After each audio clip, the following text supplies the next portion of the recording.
Machine. Hi there, it's Claire here, and welcome to Hot Pod Time Machine. This is the podcast where we discuss a decision from our past which changed our future, and I'm very happy to welcome it's the wonderful Guy Dorian Sr. Hello, Guy. Lovely Hi, to Claire. have you. Lovely to have you here, Guy. Now, I ask all of my guests the same question to start, which was when I asked you to be on the podcast, and you knew what the format was.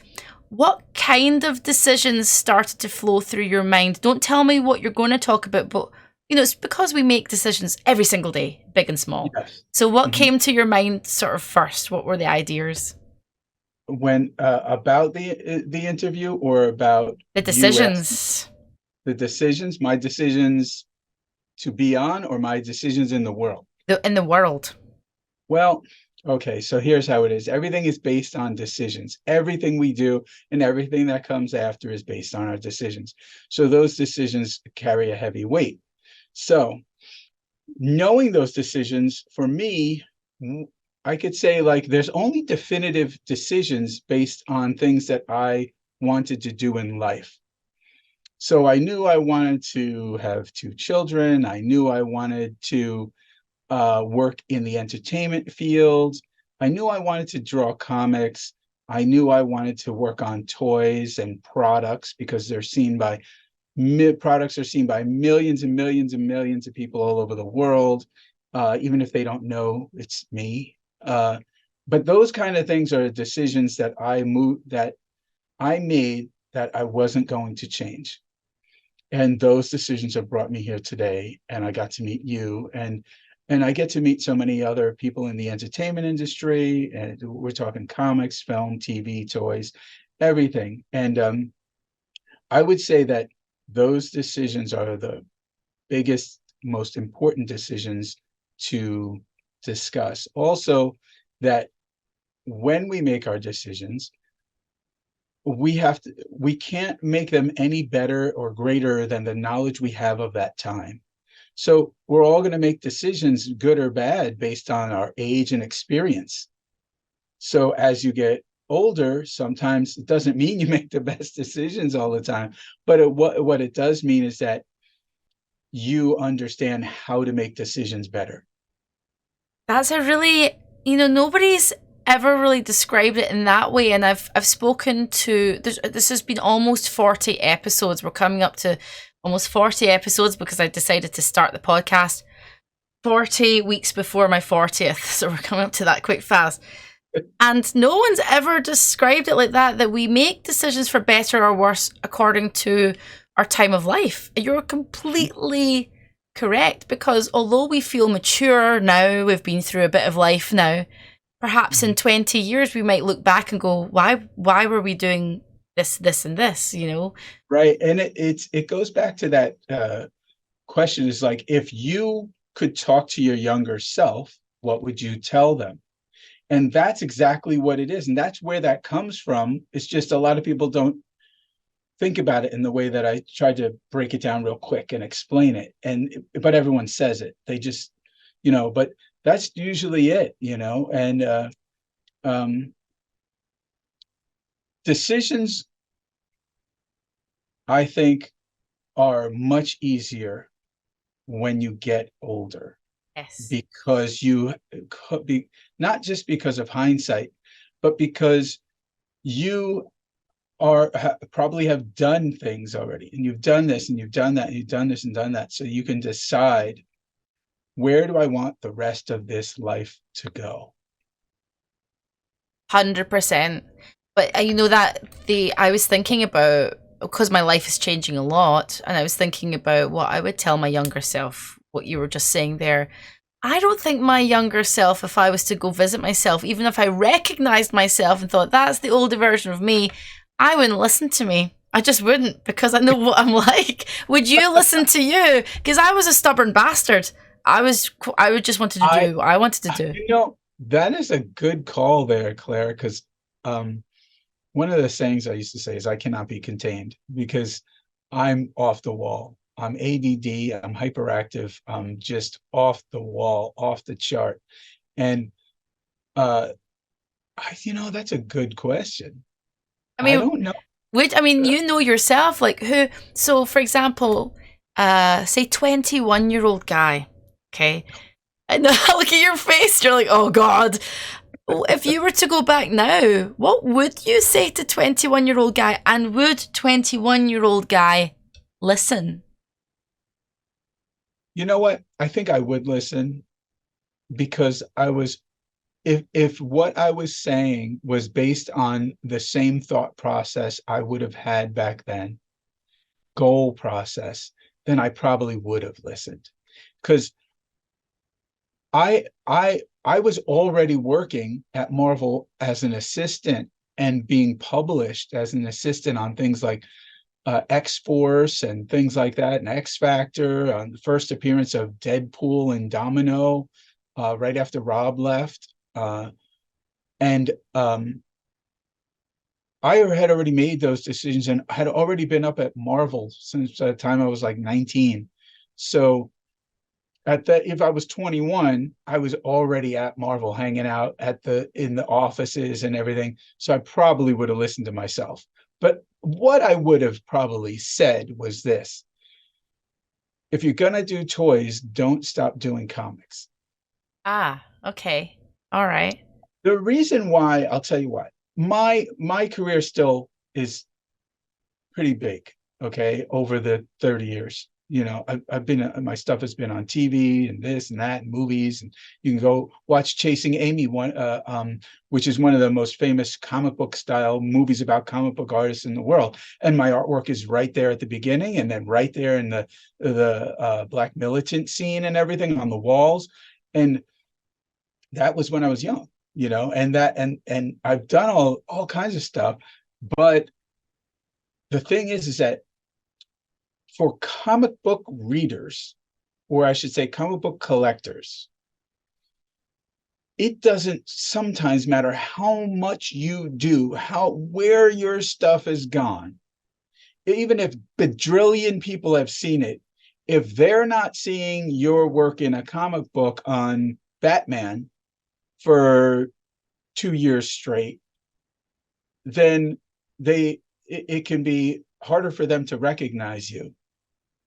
So like I I'm not the kind of guy who wants to do that. I want to move and do all kinds of things. And my work uh has been seen everywhere. But like I said, for that group, I would have liked to have stayed continuing to do a lot more things at Marvel or move over to DC, but I decided to move into the toys. But there is another good reason why I did that Oh, besides money. okay. And is this tied up with the decision you're going to talk about that changed your future, or is this different?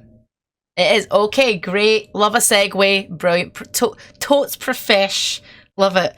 So tell me, Guy, what is the decision from your past that changed your future that you want to talk about? That I decided to do toys. Right. Okay, now tell me that And crossroads moment. Let's go to the actual crossroads moment. Where are you in your life? What's happening? so I was like 22 or 23, something like that. I had been working at Marvel on New Warriors and Night Thrasher and Marvel Comics Presents and a few other things and stuff. And I had felt like when I was a kid and growing up, I was very, very, very poor.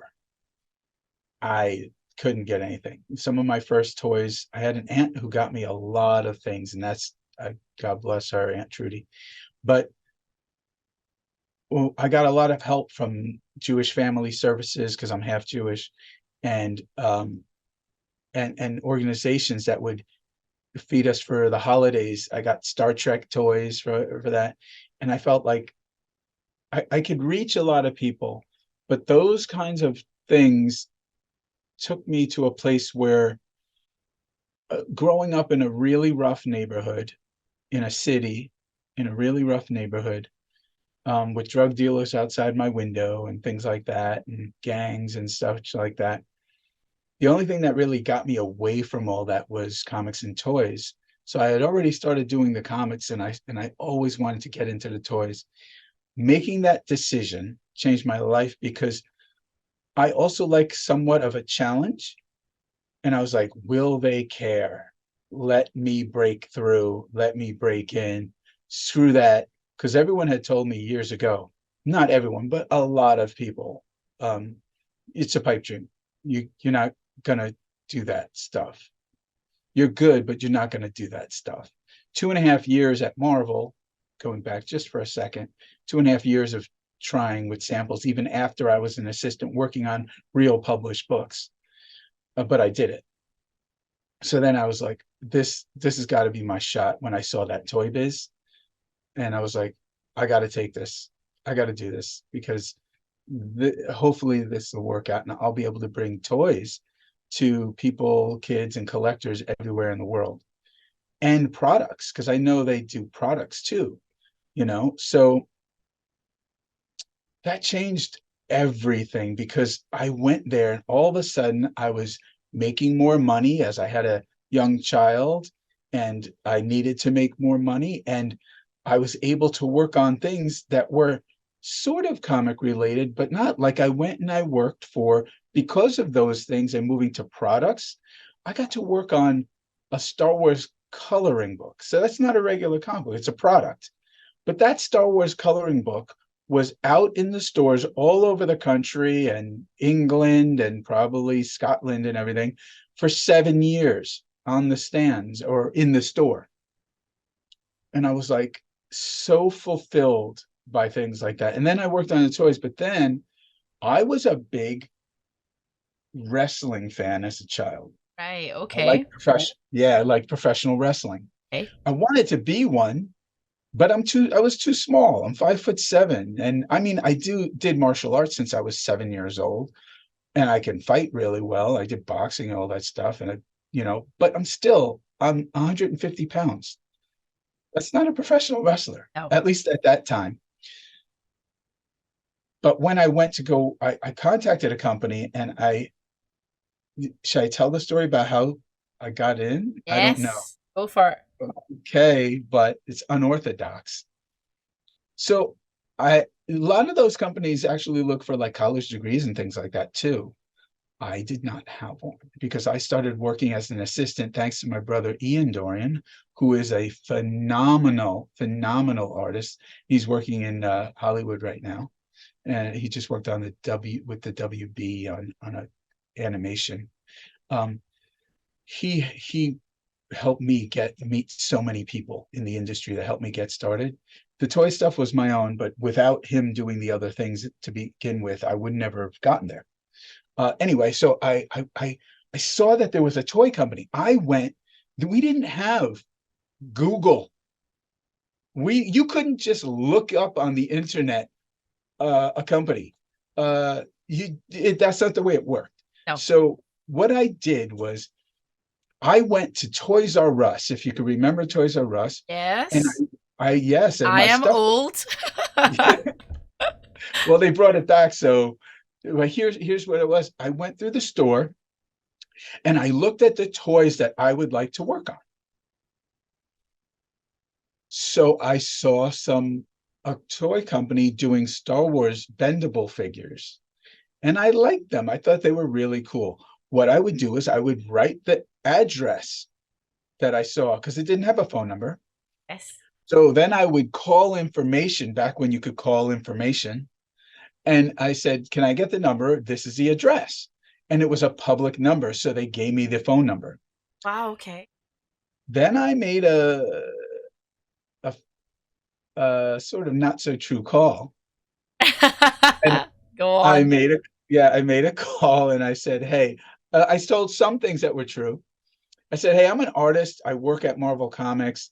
And I saw you guys are on the same street, right? You're right near Marvel. Because they were.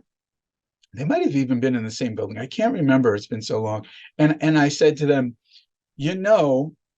I met someone at Toy Fair who gave me the number to your company and gave me a name of the head of the art department, but the name got all smeared and I can't Oh. read it. The old smeared name line. So is it possible that you could connect me with someone in the art department? And then the lady said, I said, perhaps you know the names, maybe I'll remember them. And she said, Bobby, Joe, blah, blah, blah. I'm like, and I wrote those names down. Uh-huh. And then I said, you know what? Just whichever one is fine. And what was your name? So she gave me her name. I wrote her name down. Then it would ring the other department. The other department would be like, Joe answered. I'd be like, hi, blah, blah, blah. My name's Guy. I was just talking to Jill. Jill was so nice. She put me over with you guys, try to help me out because I had met someone who had given me a card with a name on it or wrote down a name. I don't remember that person's name because I met them real quick. You're Joe, right? Yeah, Joe. Blah, blah, blah. Are you the head of the art department? No, no, no. But I could get you the guy. That's Bob, right? Okay. So then he sends me over to Bob or whatever. And then by the time I go to Bob, I already spoke to Jill. I always spoke to Joe, and I talk like I already knew them all. And then I get over to Bob and say, hey, Bob, just talking to Joe. Great guy. Really like that guy. Anyway, so, blah, blah, blah, blah, blah. And thanks to Jill, she was so kind. And can I come in and see your office? I only need 5 minutes. I'm working right now, and I'll be in town like most of this week and next week if you have any time. Yeah. A big open window. Yeah, yeah. And the guy was like, you know what? I'll give you 5 minutes. Perfect. I went in. I totally did not have anything to do there in Manhattan at that time. I got through. He got me into the office and looked at my stuff and said, we don't hire guys who draw all muscly guys and stuff like this. Our stuff is more for kids. It's not that it's not, this stuff isn't, but this is really hard, like muscly guys and stuff. And we do all soft designs and stuff. I said, I tell you what, let me do a job. Don't pay me if it's not good. Okay. And I'll take less money than anyone else who's doing it right now. Wow. Okay. So I said, tell me when the deadline is and I'll bring it in. He told me, he said, all right, I got nothing to lose. So I went home, I did the thing, I brought it in, got paid, got hired, started working there. Oh my God. I love that story. They did not know really where I fit though, because I drew superheroes. But what comes in? I had seen that there were WWF toys out. Oh. And I was hoping that they would do the Bendums because they were doing bendable figures. And I was hoping they would do that. While I was there, I mentioned to them about the WWF and all that stuff. And wouldn't you know, a few months later, not sure if it was because of me or because they reached out to what was the company's name? Can't remember at the moment, but it was the company that did all of the WWF stuff. I'll remember later. Anyway, so they said to me, hey, Guy, guess what? Would you want to work on the WWF, bendable WWE bendable figures? And you'll be the main designer. See, those muscles paid off. Those hero drawings paid off because I was the best one for the job. Oh, that's so you must have been like thanking your lucky stars going, excellent, absolutely. Well, I was looking in the mirror going, you're smart. Do you know what I like about that story?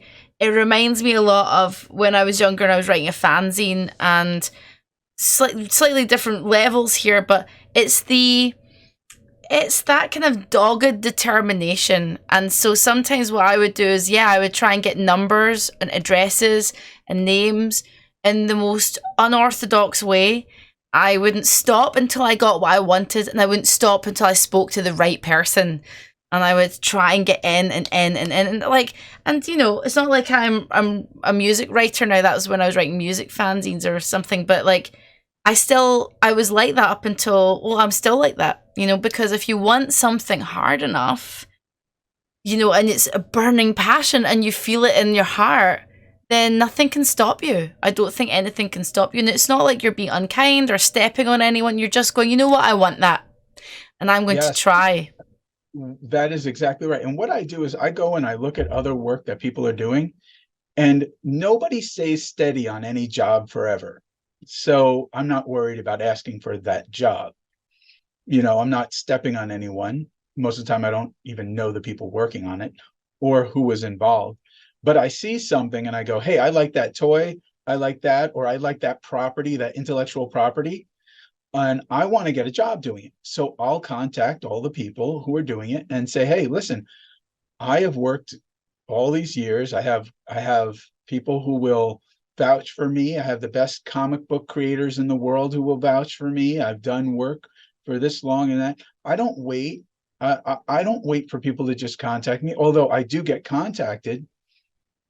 You know, you have to stay humble. You have to say, like, you can't go, well, I'm too big to do this now, and they need to come to me. No. Because you know what happens? The world continues. Yeah. And you, as a young person getting work, were probably getting work while there were 40 something year old people working on that too Yes. before you, and you might have been in your 20s.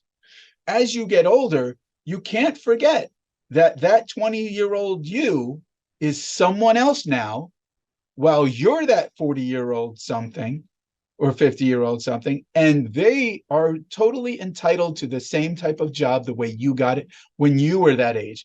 And I see a lot of people complaining about it. And, but truthfully, aren't you glad that when you were in your 20s, someone gave you a shot? Yeah. So I don't think of it as I'm owed anything. No. No. I No. I No think one of it is.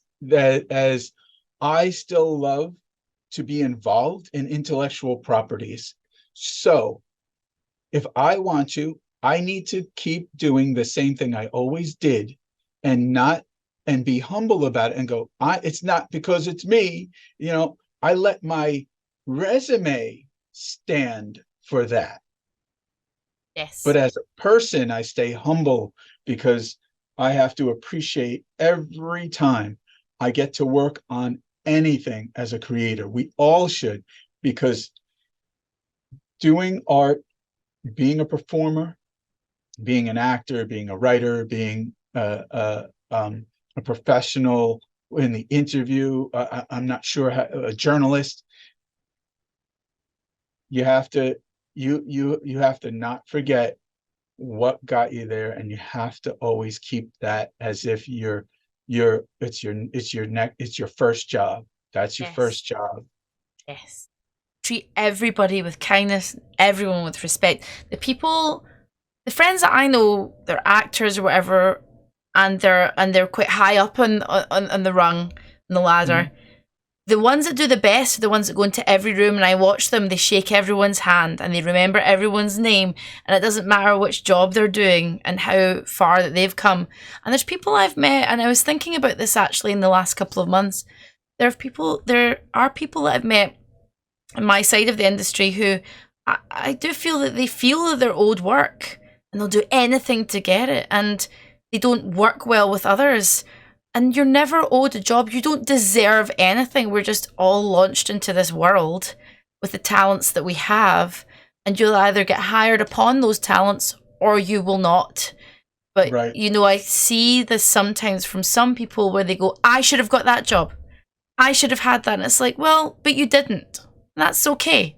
Because what's good for you will not pass you by, as my mother always used to say. And that is so true. And instead of saying I should have, say I could do that job, and then move forward to it. I could do that job. Yeah. But being realistic with yourself. Sometimes there's job, so I try to keep upbeat all the time, but the truth is there is a time when everyone, as you get older, there are new people who come into companies, and those people aren't interested, no matter how good you are, in what you do, because they have their own visions. And what sometimes, and I see this too, Like the highest job market, that's the hardest people. A lot of younger people say, oh, it's harder for me to get a job than anyone. That's not true. They just don't know because they're not older. So what it is the hardest place to get work is between 45 and 60, Yeah. because you're not done working at 60, No. especially if you're a creative. You can work till you're 87, 90, Yeah. uh, 95 even. But if you're 45, you still have plenty of time to go, but still you're nearing 50. And a lot of companies go, hey, I want that 22-year-old that I could pay half the amount or much less, get them into the company, teach them the way we do stuff only. And I don't blame them. They're companies. They have to survive. It's the company's job to survive above anything or anyone else. Um, and just because they're not hiring you doesn't mean they're not helping someone else feed their family. Absolutely. So a lot of people go, oh well, they're not hiring me and blah blah blah. They used to, and I, sometimes even I feel like that once in a while, when somebody says, no, we're looking for, this or that. And I'm like, but why? I do that anyway. Yeah. But I understand it because they they have to bring in new things, and they have to watch their money, and they have to keep the company making the most amount of money possible and profits. And I go, you know what? I understand this. I do. I really do. And I thank people for their employment, whether it was 5 years or 2 years or 2 weeks. Yeah. It's again extraneous circumstances, and it's nothing. Sometimes it's not personal. It's usually not personal at all. I think what we tend to do as human beings is take it, not we, but like I think generally I see friends in the industry sometimes take it personally. Nothing's personal. It's extraneous circumstances. It I doesn't love that matter. you said that. It's not. Nothing is I have personal. I have a little quick story. Go Back for in it. the acting days I had, so I studied acting in New York and stuff, and I did some acting. I was on some soap operas and things like that, and the History Channel and blah blah blah.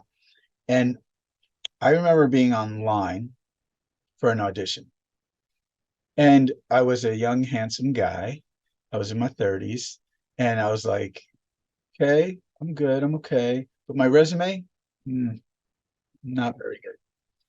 Anyway, I got this guy behind me. It looks like he just stepped out of a freaking GQ magazine, like 20, 19, 20 years old at most, looking over my shoulder, 6'4", 3, something like that, looking over my shoulder. And he looks at my resume and he goes, so you think you're going to get a job with that? Wow, he said that to you. What a wanker. Oh no, no, it was perfect because he got a lesson. Oh, Because I turned around and I looked at him and I said, do you realize you're on the same exact line as me? yeah. Oh.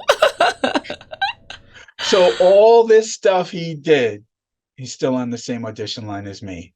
Yeah, exactly. Exactly. Not that good, dude, or you Exactly. wouldn't be. Exactly. It's the great leveler.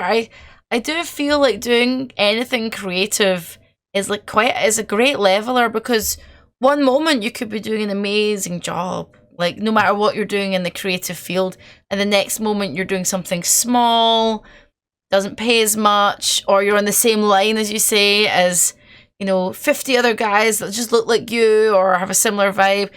So it's a great leveler, and I think about that whenever your ego gets out of check. Just remember, like, we are all here. But to your point, about it's not personal, those auditions, when you when I would go on them, I realized something as I was going on auditions, because I was booking, go sees, and I was booking um, callbacks and all that.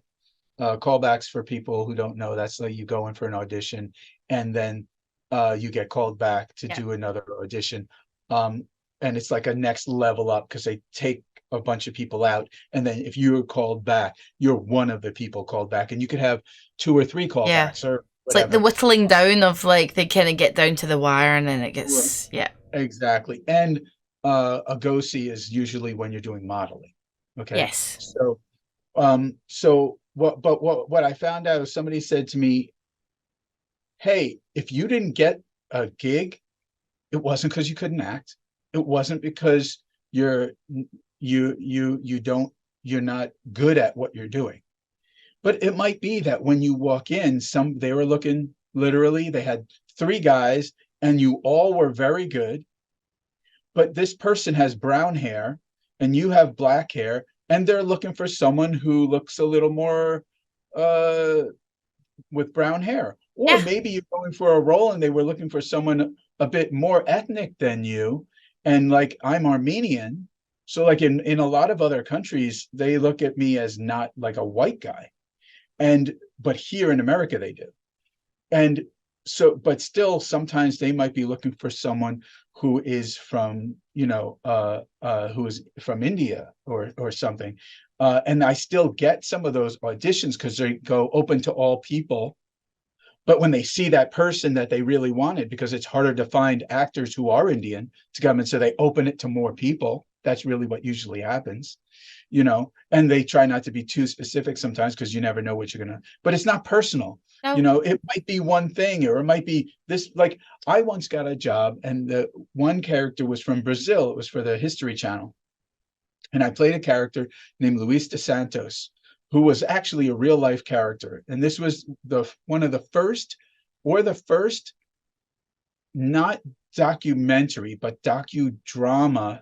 It was like a film. It was half shot as a film and half shot as a documentary. And they combined it at the History Channel many years ago.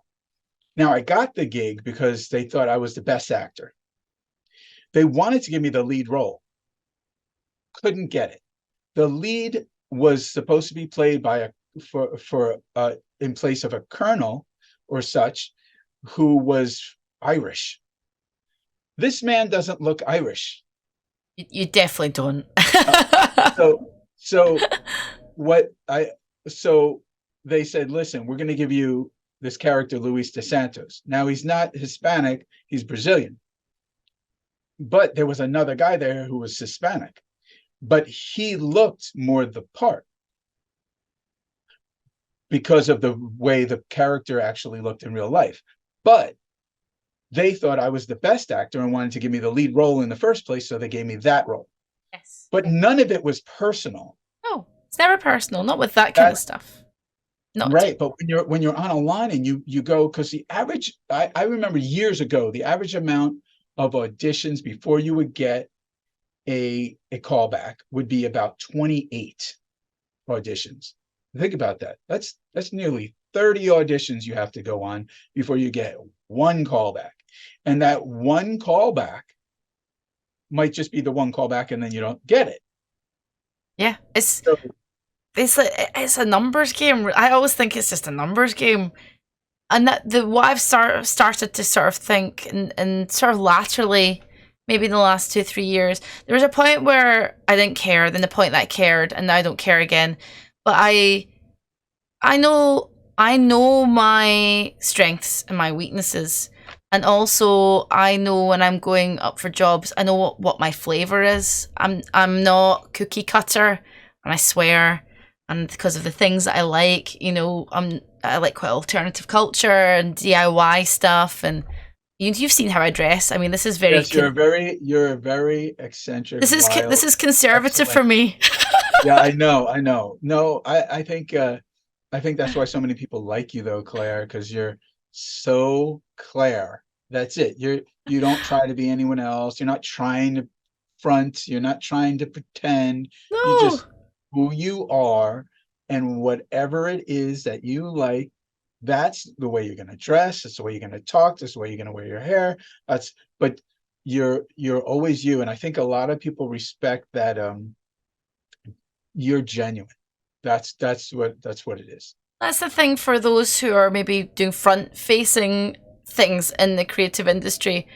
I sort of decided a while ago I will just be who I want to be, and if somebody picks up on that flavor and they want it, then they've got it. But it's very Marmite because some people look at that and they go, "Oh my god, no, that's too much," and some people go, "Oh my god, that's great." And so you just have to remember that you just be yourself, and that you can just be uniquely you. And it's the same that then I extend that to comedy, art, writing, whatever it may be. Just do you, and when somebody loves you, they're gonna really love you, and it's gonna be really worthwhile. You know? There is a sort of obscure analogy to that. So real quick, Blair Witch Project films, great stuff. I think it was the second one or the third one became a big budget. Oh They yeah. changed they changed the format,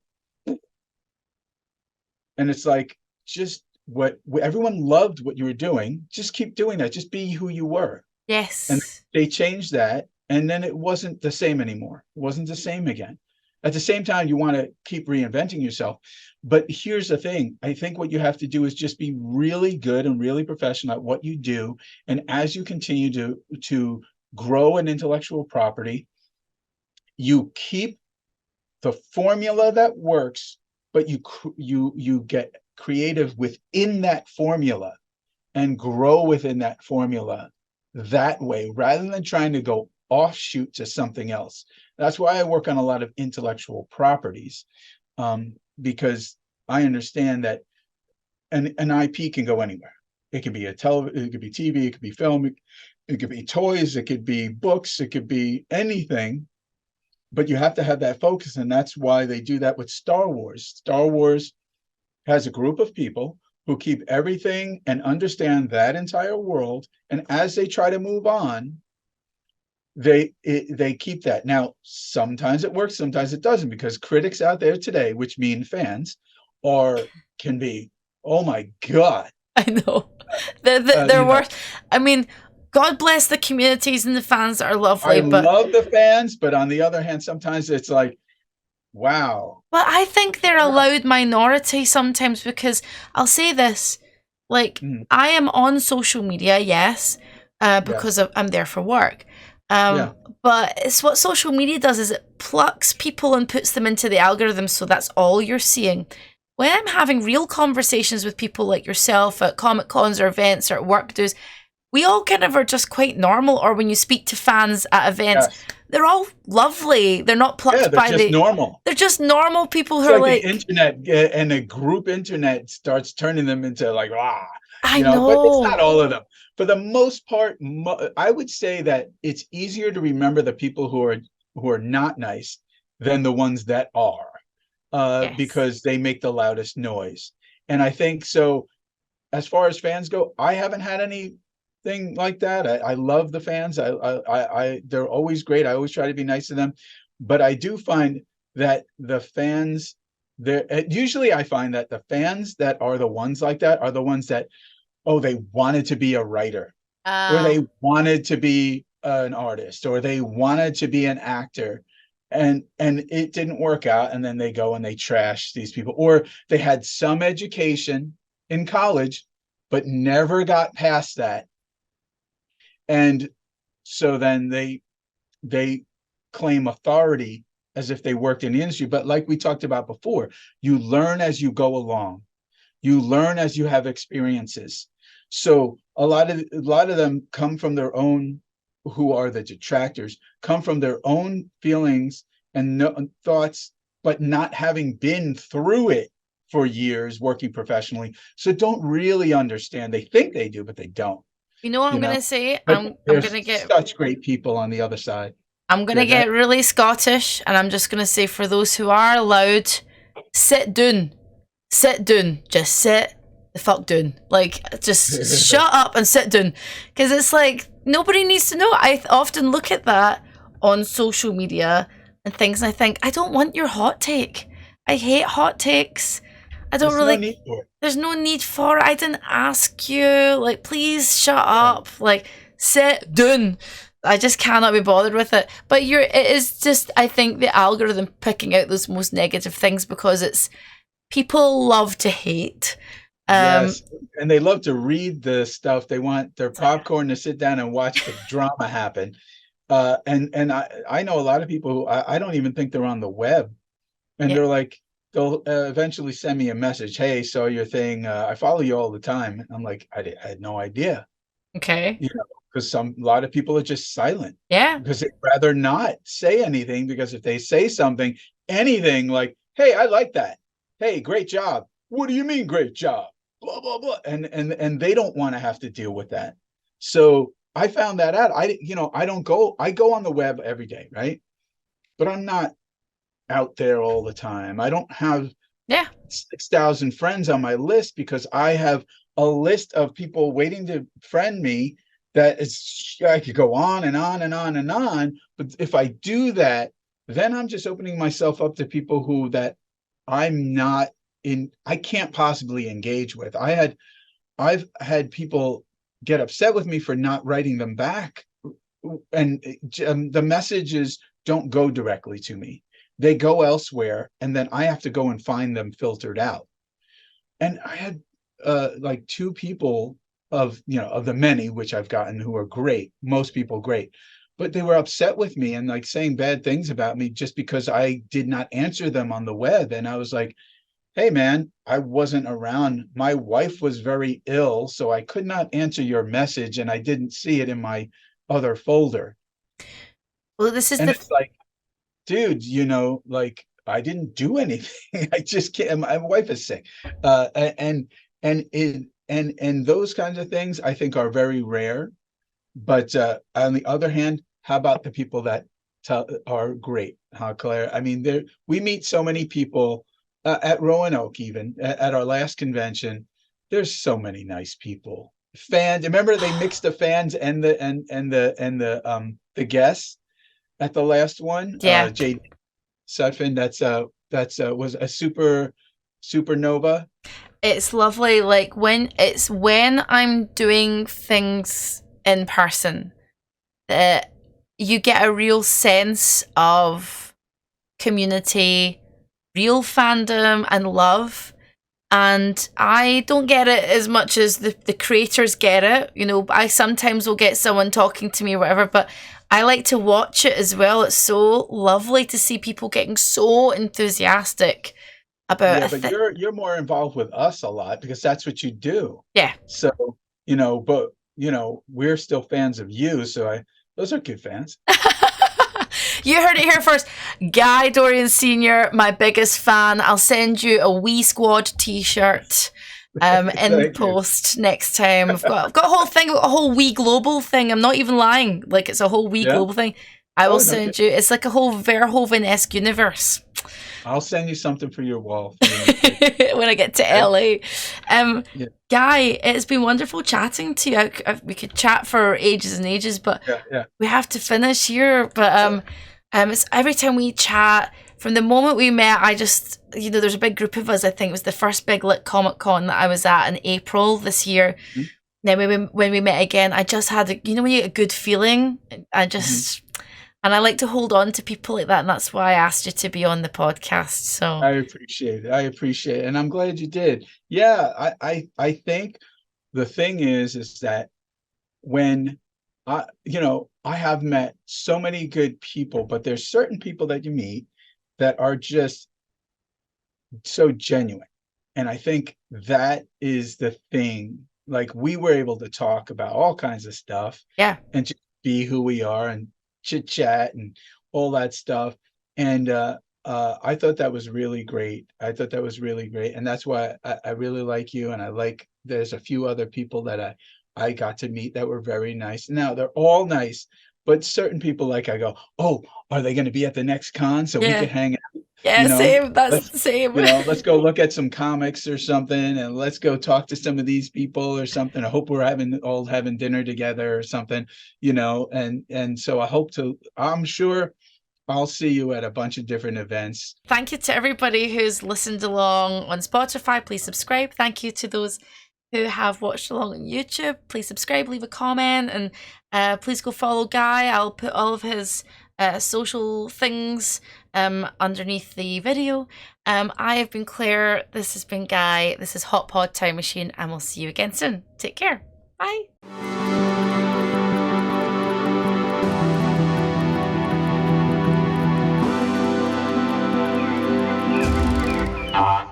a time machine.